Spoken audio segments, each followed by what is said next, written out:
3 بیٹے انتقال کر گئے۔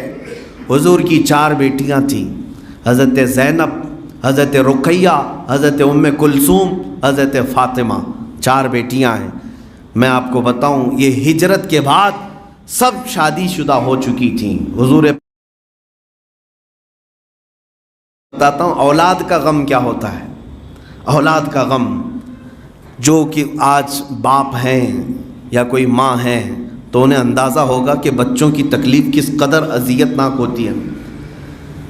میں محسوس کرتا ہوں کہ اگر ہمارے بچے کو ایک دن بخار بھی آ جائے تو رات بھر نیند نہیں آتی، اس کو تھپکیاں دیتے ہیں، کبھی ہوا دیتے ہیں، کبھی گولیاں دیتے ہیں، اور دوڑے دوڑے ڈاکٹر کے پاس لے کر کے بھاگتے پھرتے رہتے ہیں۔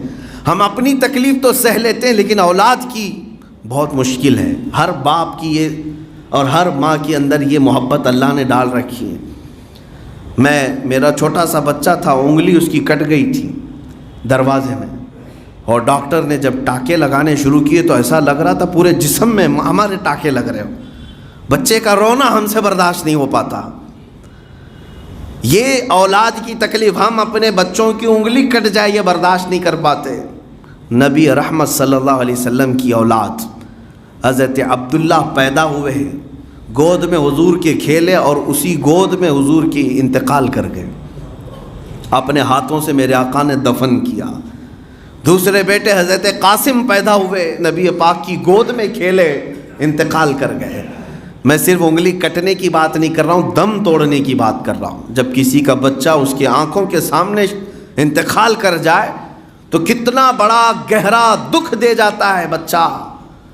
تیسرے بیٹے حضرت ابراہیم پیدا ہوئے ہیں، جن سے حضور کو بڑی الفت تھی، محبت تھی۔ 6 مہینے تک میرے آقا کی گود میں کھیلتے رہے، اور یہ وہ دور تھا جب امام حسین بھی پیدا ہوئے تھے۔ نبی پاک صلی اللہ علیہ وسلم امام حسین اور اپنے بیٹے حضرت ابراہیم دونوں کو گود میں بٹھاتے۔ پھر جبرائیل امین نے آ کر یہ بھی کہا، یا رسول اللہ صلی اللہ علیہ وسلم ان دونوں میں سے ایک ہی کو آپ رکھ سکتے ہیں، اللہ کی منشا یہ ہے۔ نبی پاک صلی اللہ علیہ وسلم نے امام حسین کو رکھ لیا، اپنے بیٹے کو قربان کیا۔ دوسرے ہی دن حضرت ابراہیم کا انتقال ہوا۔ 3 دن تک حضور کی آنکھوں سے صرف آنسو بہتے تھے، آواز نہیں آتی تھی۔ صحابہ کہتے ہیں آنسو ٹپکتے رہتے تھے۔ اولاد کا غم کیا ہوتا ہے۔ 3 بیٹے انتقال کر گئے۔ حضور کی 4 بیٹیاں تھیں، حضرت زینب، حضرت رقیہ، حضرت ام کلثوم، حضرت فاطمہ، 4 بیٹیاں ہیں۔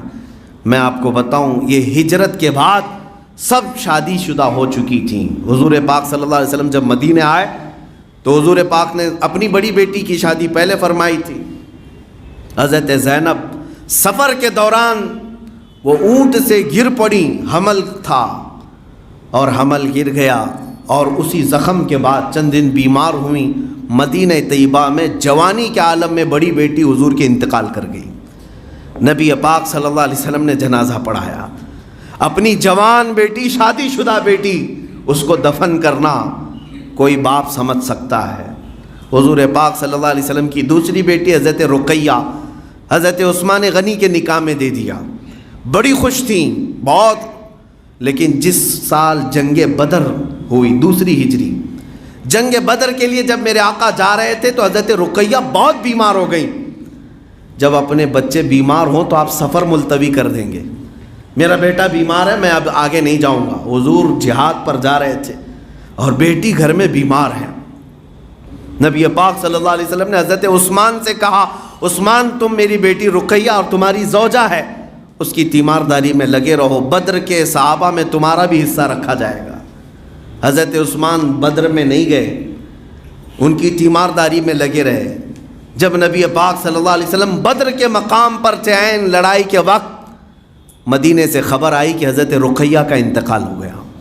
حضور کی یہ دوسری بیٹی کا انتقال ہے، جن کے جنازے میں میرے آقا شریک نہیں ہو سکے، وہ بدر میں موجود رہے۔ مجھے بتاؤ میرے عزیزو، کون ہے یہ جو برداشت کر سکتا ہے؟ تیسری بیٹی حضرت ام کلثوم تھی۔ جب واپس مدینے تشریف لائے تو ان کا نکاح میرے آقا صلی اللہ علیہ وسلم نے حضرت عثمان سے کر دیا۔ حضرت ام کلثوم یہ دوسری بیٹی تھیں، لیکن زندگی وفا نہ کر سکی۔ چند ہی سالوں کے بعد حضرت ام کلثوم کی بھی آخری وقت آ گئے، اور نبی پاک صلی اللہ علیہ وسلم کی آنکھوں کے سامنے ان کی روح نکلی۔ 3 بیٹے اپنے ہاتھوں سے دفن کرنا، 3 جوان بیٹیوں کو، شادی شدہ بیٹیوں کو دفن کرنا، کسی باپ سے پوچھ لے۔ اسی لیے میں کہتا ہوں اس سے بڑا آئیڈیل دنیا میں تمہارے پاس ہو ہی نہیں سکتا۔ صبر کے معاملات میں اگر دیکھنا ہو تو لاؤ، میں چیلنج کرتا ہوں، کوئی ہے؟ اب بات یہ ہے کہ آخری بیٹی سیدہ کائنات فاطمہ الزہرا سلام اللہ علیہا حضور کی حیات میں صرف وہ تنہا باقی رہی تھیں نبی پاک صلی اللہ علیہ وسلم کے، اور حضور پاک صلی اللہ تعالیٰ علیہ وسلم کے 6 اولاد دفن کرنے کے بعد کبھی میرے آقا صلی اللہ تعالیٰ علیہ وسلم کی زبان سے نکلا ہو کہ اے رب ذوالجلال میرے گھر کی ساری اولاد ختم ہو گئی؟